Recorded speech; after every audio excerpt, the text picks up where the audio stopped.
Euzu billahi mineşşeytanirracim. Bismillahirrahmanirrahim. Elhamdülillahi Rabbil alemin. Ve salatu ve selamu ala seyyidina ve nebiyyina Ebel Kasım'il Mustafa Muhammed ve alihi tayyibine tahirin ve ashabihil muntecebin. Konumuz İslam'ın doğuşuyla felsefenin yaşadığı durum. Biri bu konuyu işleyeceğiz. Yani bu başlık altında ve ikinci başlık da İslam'ın yayıldığı çağda felsefenin olgunluğu ya olgunlaşması. Yani iki tane başlık bu fasılda kalmış. Elbette birinci başlığı dün okuduk, yarıda bıraktık.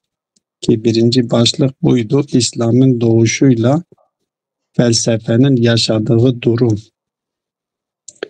Biz Batı dünyasındaki felsefenin nasıl başladı, nasıl gelişti ve nasıl son buldu, o tarihçesini kısa bir şekilde kendisi anlattıktan sonra Ayetullah Misbah Yezdi, bunun hemen ardından İslam'ın doğuşuyla felsefenin yaşadığı durumu açıklamaya çalıştı. Kendisi İslam'ın doğuşuyla felsefenin yaşadığı durumu iki amil ile, iki nedenle İslam dünyasındaki felsefenin genel anlamda düşüncenin ve özel anlamda da felsefenin başlaması ve felsefenin gelişmesinden bahsetti. Bu felsefenin ya düşüncenin genel anlamda düşüncenin İslam dünyasındaki yeri Peygamber sallallahu aleyhi ve sellemin yani dinin sahibi olan Hazreti Muhammed sallallahu aleyhi ve sellem, elbette Hazreti Muhammed sallallahu aleyhi ve sellemin dinin sahibi olarak söylememiz, Peygamber sallallahu aleyhi ve sellem dini insanlara sunduğundan dolayı, yoksa dinin sahibi Zat-ı Bari Teala'dır.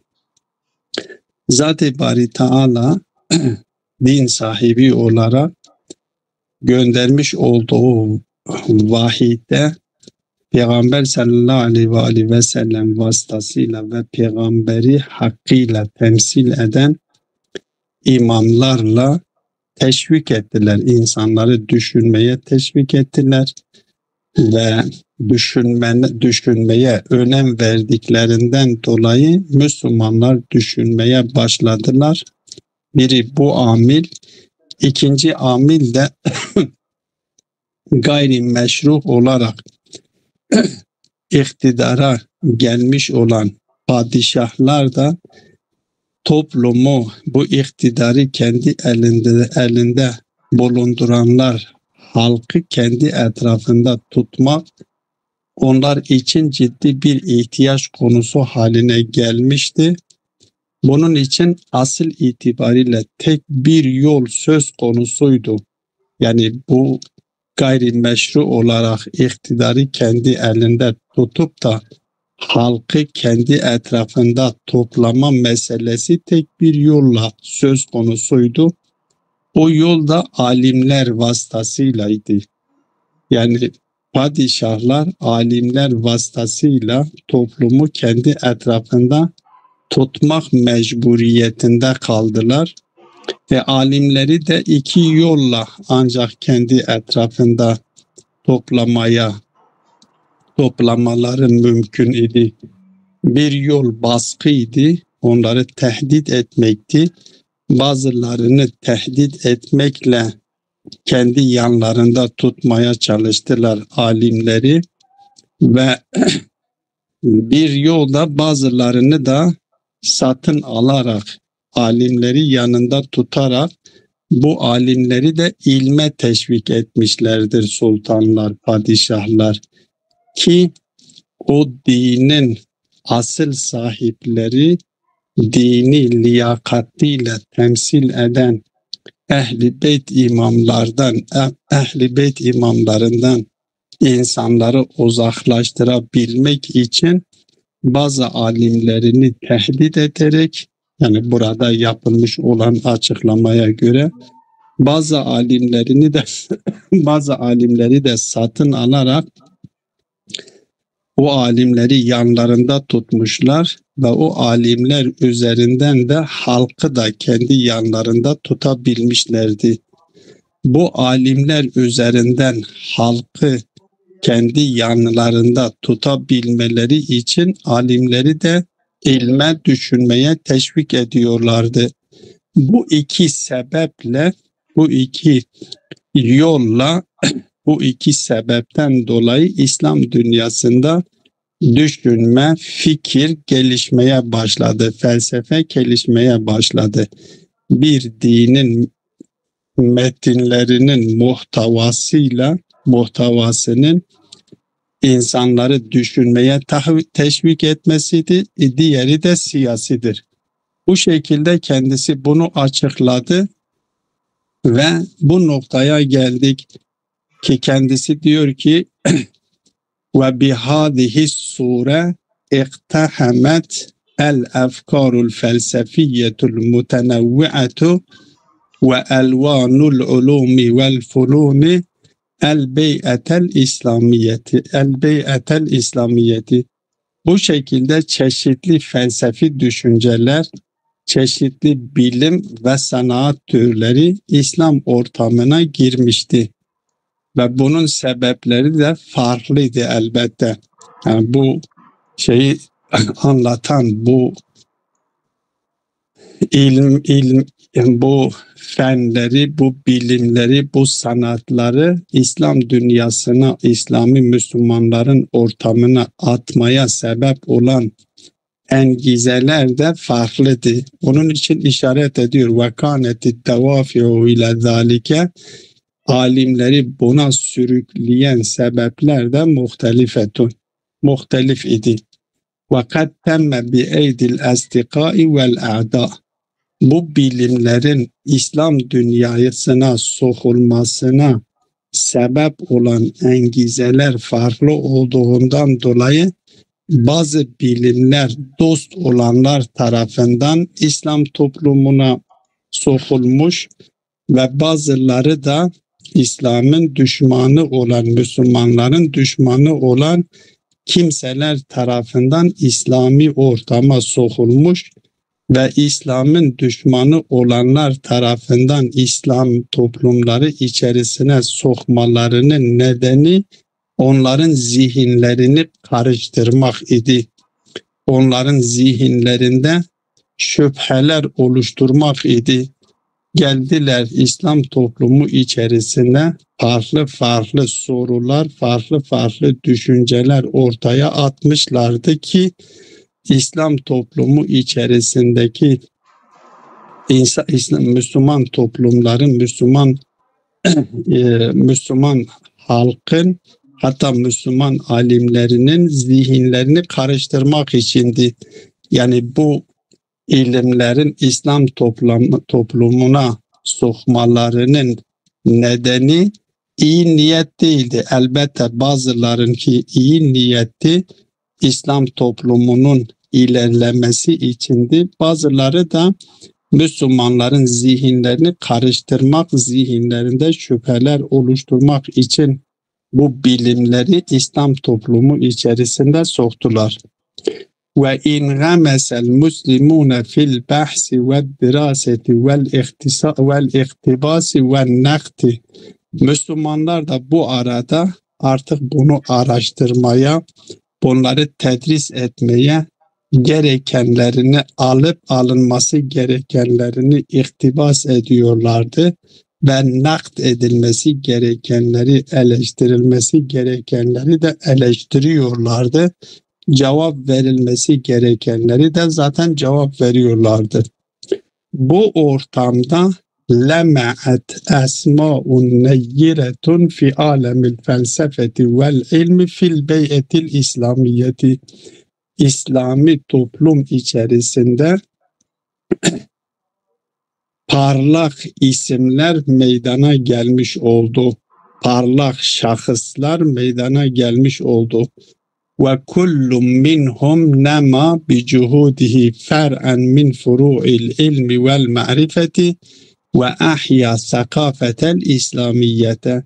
Her birisi, bu İslam toplumu içerisinde meydana gelen her bir alim kendisinin meşgul olduğu alanda ya kendisinin meşgul olduğu bölümde, mesela farz edelim birisi kelam bölümüyle meşguldür, birisi irfan bölümüyle meşguldür, birisi de felsefe bölümüyle, birisi de fıkıh bölümüyle meşguldür.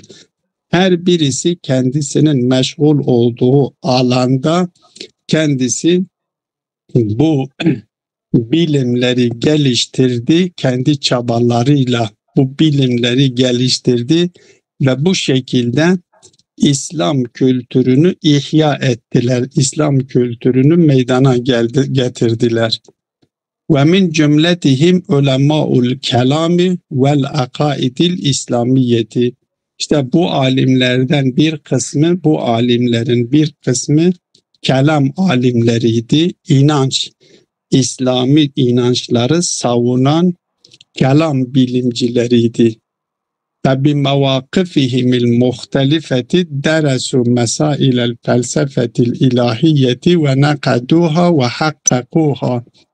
Bu alimlerinin sahip olmuş oldukları konumlara göre, sahip olmuş olduğu bölümlere göre herkes kendisini ilgilendirecek, kendi alanını ilgilendirecek kadarıyla ilahi felsefeyle ilgili meseleleri hem araştırıyor, tedris ediyor, nakd ediyor ve onları tahkik ediyor.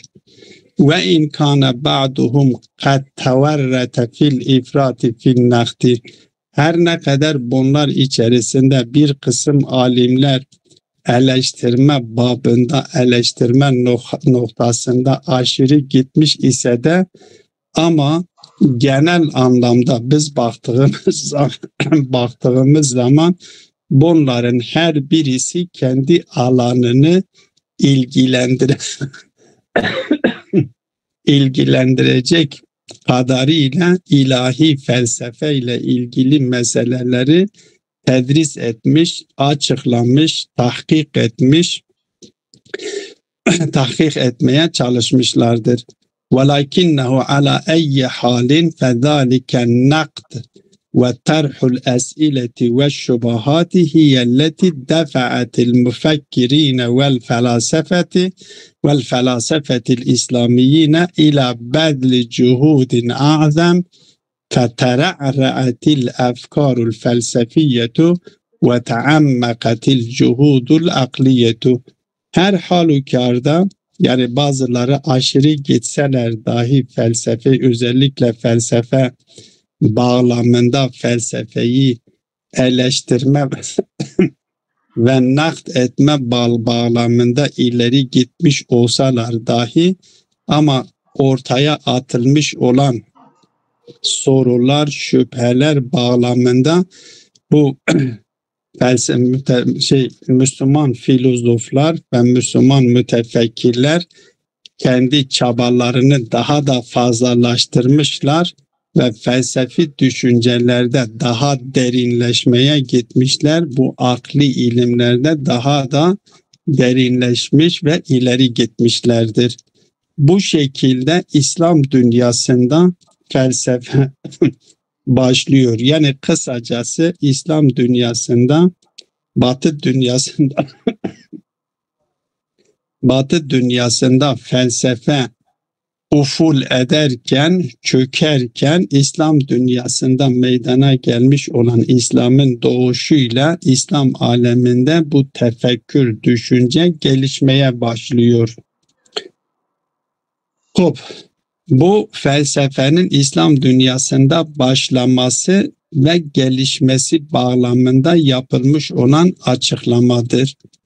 Şimdilik bu konu, bu unvan altında İslam'ın yayıldığı çağda felsefenin olgunluğu, nedcül felsefeti fil asril İslamiyi.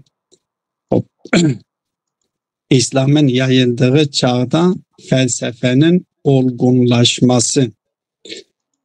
Biittisai mentıkati nüfuzil hükümetil İslamiyeti ve biduhulil umemil muhtelifeti fi hada dinil kavim fakat asbahat kethirun min merakizil ilmi fil alemi tahta seyteretil İslamiyeti.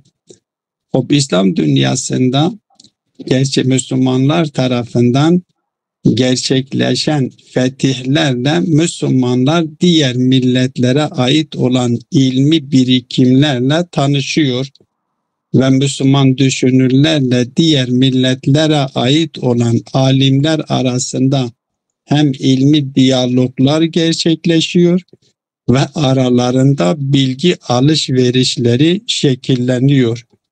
Kütüphaneler arasında diyaloglar gelişiyor ve bu milletlere ait olan, yazılmış olan kitaplarla tanışılıyor.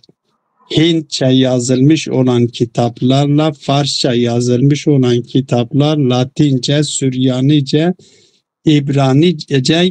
İbranice yazılmış olan, farklı dillerde yazılmış olan kitaplarla Müslümanlar tanışıyor bu fetihler sayesinde ve Müslümanlar, çünkü ilk Müslümanlar tarafında fetihler gerçekleşiyor, Müslümanlar arasında adeta Arapça bir resmi dil haline geliyor ve bu dilde, işaret ettiğimiz dilde yazılmış olan kitaplar da Arapçaya çevriliyor. Ancak burada Müslümanlar iki tane sorunla karşı karşıya geliyor. Bu karşı karşıya gelmiş oldukları sorunlardan bir tanesi dil meselesidir.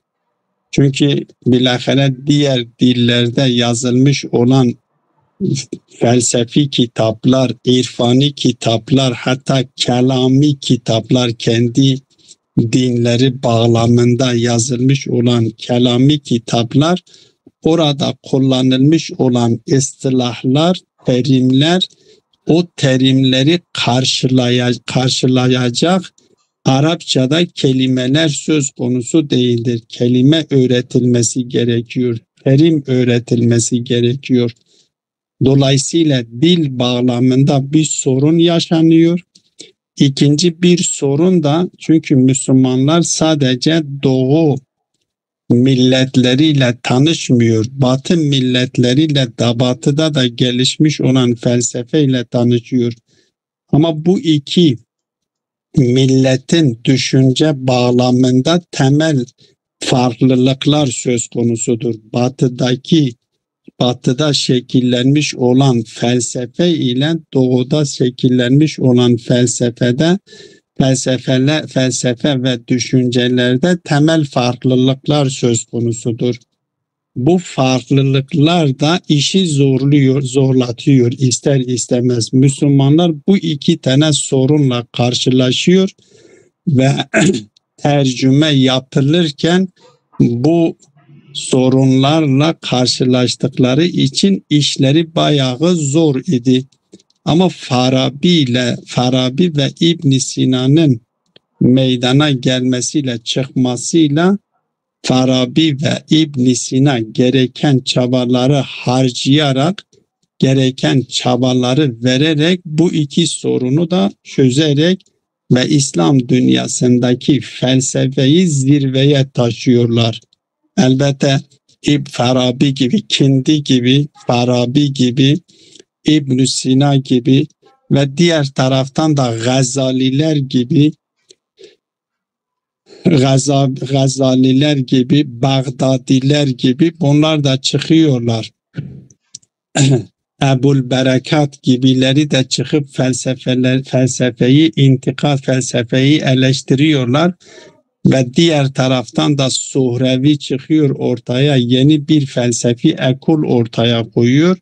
Bunların hepsi birbirine yan yana gelerek İslam dünyasındaki düşünceyi, felsefeyi, fikri olgunlaştırmak için olgunlaştırmaya doğru götürüyor ta ki Mulla Sedra meydana geliyor ve Mulla Sedra'nın meydana gelmesiyle hikmet-i mutaaliye şekilleniyor ve adeta hikmet-i mutaaliyenin şekillenmesiyle İslam dünyasındaki felsefi yapı, felsefi düşünce zirve yapmış oluyor.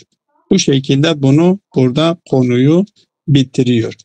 Diyor ki ve tebadelel ulemâ'u ma'lumâtihi, bu fetihlerin gerçekleşmesiyle Müslümanlar diğer milletlerle tanışıyor, diğer milletlerin alimleriyle tanışıyor ve diğer milletlerdeki insanların, alimlerin bir kısmı da kavim olan din, İslam dinine giriyor.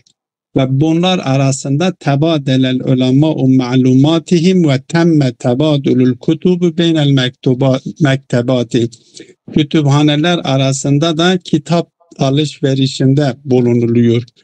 Ve turcumet el kutubul muhtelifetu minel lugatil mutenevve'eti kel hindiyeti vel farisiyeti vel yunaniyeti vel latiniyeti ve süryaniyeti والعبرية وغيرها إلى اللغة العربية التي أصبحت عمليا هي اللغة العالمية للإسلام. Doğal olarak İslam'ın yayılmasıyla Arapça artık Müslümanların hakim dili olmuş haline geliyor ve Müslümanlar arasında, kütüphaneler arasında gerçekleşen alışveriş neticesinde bu diğer milletlerin dilleriyle yazılmış olan kitaplar da Arapçaya çevriliyor. وَقَدْ أَدَّى ذَٰلِكَ كُلُّهُ إِلَى تَسْرِيعِ النُّمُوِّ فِي الْفَلْسَفَةِ وَالْعُلُومِ وَالْفُنُونِ وَمِنْ جُمْلَةِ ذَٰلِكَ فَقَدْ تُرْجِمَتْ كُتُبٌ كَثِيرَةٌ إِلَى الْعَرَبِيَّةِ وَهِيَ لِلْفَلَاسَفَةِ مِنَ الْيُونَانِ vel-İskenderiyeti ve sairil merakizil ilmiyetil kayyimeti, diğer ilmi merkezlerden bunlar hepsi kitaplar Arapçaya tercüme ediliyor.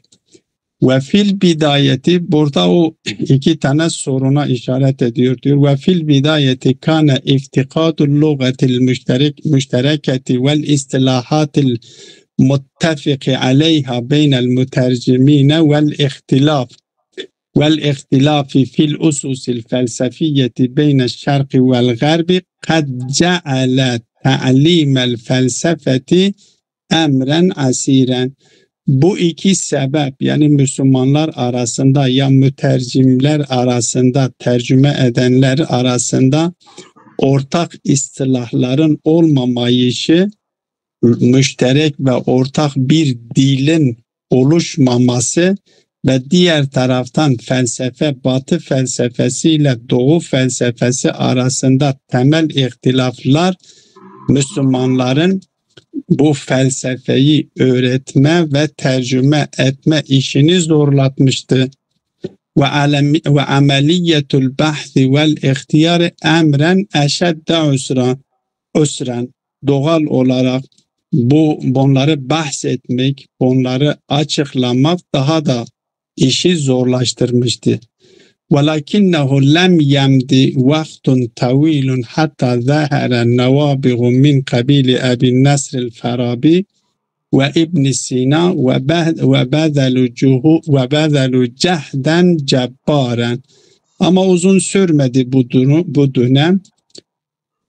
Farabi gibi dahiler, İbn Sina gibi dahiler meydana geliyor, doğuyor, dünyaya geliyorlar ve bunlar da çabalarını harcayarak, bütün çabalarını harcıyorlar. فَتَعَلَّمُوا مَجْمُعَةَ الْاَفْكَارِ الْفَلْسَفِيَّةِ لِذَٰلِكَ الْعَصْرِ. O dönemdeki felsefi mecmuaları kendileri çözüyorlar, öğreniyorlar ve çözüyorlar. ثم بدأوا البحث والاستيفاء بما منحوا من استعدادات ومواهب تفتحت في ظل أنوار الوحي وأحاديث قادة الدين. Tabi bunlar tekvini olarak, yaratılış olarak sahip olmuş oldukları istidatların, potansiyellerin yanı sıra din önderlerinin, dinin rehberleri tarafından getirilmiş olan vahiy ve hadislerden de yararlanarak elde etmiş oldukları birikimle bunlar ne yaptılar? Sâhu nizamen felsefiyen nadicen yetedemmenu efkâre Eflatun ve Erastu ve Eflatuniyinel muhaddithine fil İskenderiyeti ve mutasavvıfeti şerqi ilaveten ala efkarin cedidetin.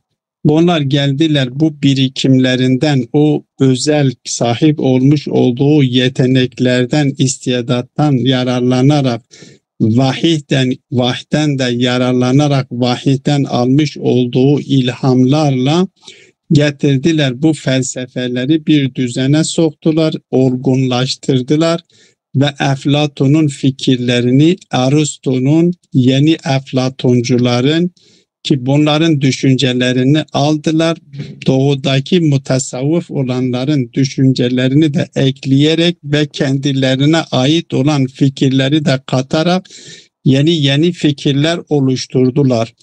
وَكَانَتْ لَهُ تَفَوُّقٌ عَظِيمٌ عَلَى كُلِّ وَاحِدٍ مِنَ الْأَنْظُمَةِ الْفَلْسَفِيَّةِ لِلشَّرْقِ وَالْغَرْبِ.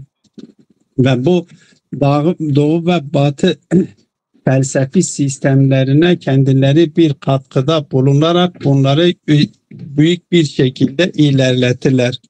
وَلَوْ أَنَّ سَهْمَ أَرَسْطُو فِي هَذَا الْمَجَالِ كَانَ أَكْبَرَ سَهْمٍ وَمِنْ هُنَا اسْتَبَغَتْ هَذِهِ الْفَلْسَفَةُ بِالصِّبْغَةِ Aristo ve Maşain. Elbette bunlar içerisinde her ne kadar kendileri doğudaki felsefelerden, doğudaki tasavvuftan yararlanmışlar ise de ama batıda gelişmiş olan Aristo'nun payı ve Eflatun'un payı daha fazla olduğundan dolayı Müslümanlar tarafından, özellikle Farabi ve İbn Sina tarafından geliştirilmiş olan felsefi sistemler daha fazla Aristo'nun o rengini alıyorlar ve Aristo'nun düşüncesinin rengi daha fazla olduğundan dolayı Meşşa felsefesiyle bu İslam dünyasında tanınmış oluyor. Onun rengini alıyor. Bu bir merhale böyle gerçekleşiyor fetihlerden sonra ve merreten ukhra khada'a hâzan nizamul felsefi linnaktil muchiriyyillezî nehede bihi ulemâ'u mitlul Gazali ve Ebil Berekatil Bağdadi vel Fakhr Razi. Diğer taraftan biz bakıyoruz ki Gazali gibi Ebu Berekatil Bağdadi ve Fakhr Razi gibileri geliyor. İslam dünyasında bu filozoflar tarafından şekillenmiş olan felsefi sistem tekrar mercek altına alınıyor ve mercek altına alarak tekrar bu eleştirmeye tabi tutuluyor. Bu bir taraftan, bir diğer taraftan ve min nahiyetin ukhra fakat essese Suhreverdi mezheben cediden bi ismil mezhebil işraki mustafiden min athari hukamai İranil kadimeti ve mukarinetiha bi afkari Eflatun ve Ravakiyin ve Eflatuniyin muhaddithin. Diğer taraftan bakıyoruz ki İran'da Suhreverdi gibi bir şahıs çıkıyor. Hem eski İran hakimlerinin eserlerinden yararlanıyor, hem de batıdaki Eflatun'un düşüncelerinden, Ravakilerin düşüncelerinden, yeni Eflatuncuların düşüncelerini bunları getiriyor, karıştırıyor ve lealle semmetul galibetu ala hadihil mezheb hiyel eflatuniyetu. Elbette Farabi ile İbn Sina tarafından geliştirilmiş olan felsefi sistemde Aristo'nun rengi daha fazlaydı, daha baskın idi. Ama Sohraverdi'nin oluşturmuş olduğu yeni ekol ki ismini de koymuş İşrak felsefesi, bunda da Eflatun'un düşünceleri daha ağır bastığı için ve kendisine de Eflatuniye, İşraki olarak her ne kadar isimlendiriliyor ise de ama Eflatun'un düşünceleri kendisinde daha ağır bastığı için Eflatuniye de deniliyor. Ve bihadihi sureti tevefferetil ardiyetu li musari'atil efkar li musari'atil efkaril felsefiyeti fenemet ve nadacet ektere ve azam. Bu şekilde Müslüman düşünürler arasında fikri jimnastikler gerçekleşti. Bir fikri alışverişinde bulunuldu ve bu şekilde İslam dünyasında felsefe gelişti ve olgunlaşa kendi üst seviyeye doğru hareket etti, geldi. Ve merret kurunun zahara fiha felsefetun kubbarun min kabilin Nasiruddin Tusi vel muhakkik Devani ve Seyyid Sadruddin Deşteki ve Şeyhul Bahai ve Mir Damad fe'agnu el felsefetel İslamiyete bi efkarihimil muşriketi hatta intaha devru ila Sadruddin Şirazi. Bu asırlar devam ediyor ve bu İslam coğrafyası içerisinde büyük şahsiyetler meydana geliyor. Nasiruddin Tusi gibi, Muhakkik Devani gibi, Sadruddin Teşteki gibi, Şeyh Bahabi gibi, Mirdamad gibi bunlar da geliyorlar kendi çapında. Bu felsefeyi zenginleştirmeye çalışıyorlar ve kendi o parlak fikirleriyle bunu ilerletiyorlar ta ki Sadruddin Şirazi, Molla Sadra gibi bir şahıs İslam dünyasında meydana geliyor ki ellezî tela'a alel alemi bi nizamin felsefiyyin cedidin neticeden li nubuğihi ve ibtikarihi, sahip olmuş olduğu dahiliğiyle ve sahip olmuş olduğu iptikarat, yenicilikleriyle yeni bir felsefe sistemini ortaya koydu. Ve sahamet fi tekvini hazan nizami anasirun munsacimetun min felsefetil meşaiyin vel işrakiyin ve mukaşafatil mutasavvufeti. Kendisinin oluşturmuş olduğu bu yeni felsefi sistemde hem meşaillerden alıyor, hem işrakilerden alıyor, hem ariflerin mukaşafatlarından yararlanıyor. Elbette burada işaret etmiyor. Kitap ve sünnetten de kendisi çok yararlanıyor ve kendi felsefesini bunların fikirlerinden yararlanarak, kitap ve sünneti dikkate alarak bir yeni felsefi sistem oluşturuyor, yeni felsefi ekol oluşturuyor. Rekebe fîmâ beyneha terkiben râi'en ve edâfe ileyha efkâren amîkaten ve ârâen kayyimeten, kendisine ait olan değerli fikirleri de ekleyerek bir felsefe ekolunu oluşturuyor. Ve semma hâzel mecmu'a bil hikmetil mutaaliyeti, ve kendisinin İslam dünyasında şekillenmiş olan felsefi ekollerden, hem meşadan, hem işraftan, hem irfani ekollerden yararlanarak Kur'an ve sünnet çerçevesinde oluşturmuş olduğu felsefi ekoluna hikmeti mutaaliye ismini vermiştir. Ve böylelikle yani Molla Sadra'nın oluşturmuş olduğu ekol ile İslam dünyasında her ne kadar inişler ve çıkışlar söz konusu olmuş ise de bu inişler çıkışlar Mulla Sadra ile İslam dünyasında felsefe zirve yapıyor. Adeta son merhalesini bulmuş oluyor.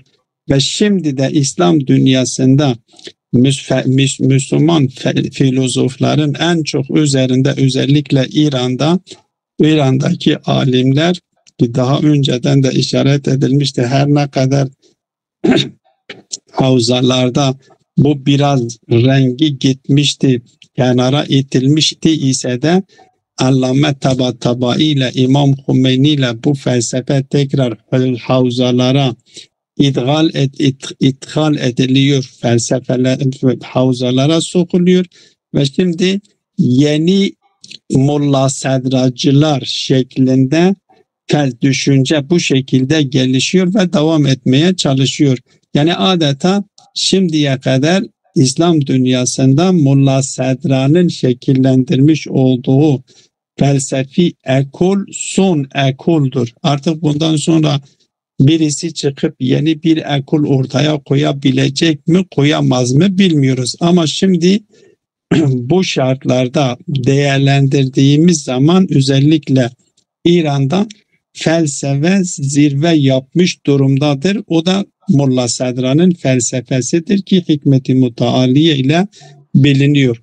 Bu kitapta, şimdi okuyacağımız bu kitapta Mulla Sadra'nın oluşturmuş olduğu Hikmet-i Mutaaliye felsefesi bağlamında onun işlemiş olduğu konuları bu kitapta işliyor. Elbette kendi görüşlerini de ekleyerek. Ve sallallahu ala Muhammedin ve alihi teyyibine tahirin.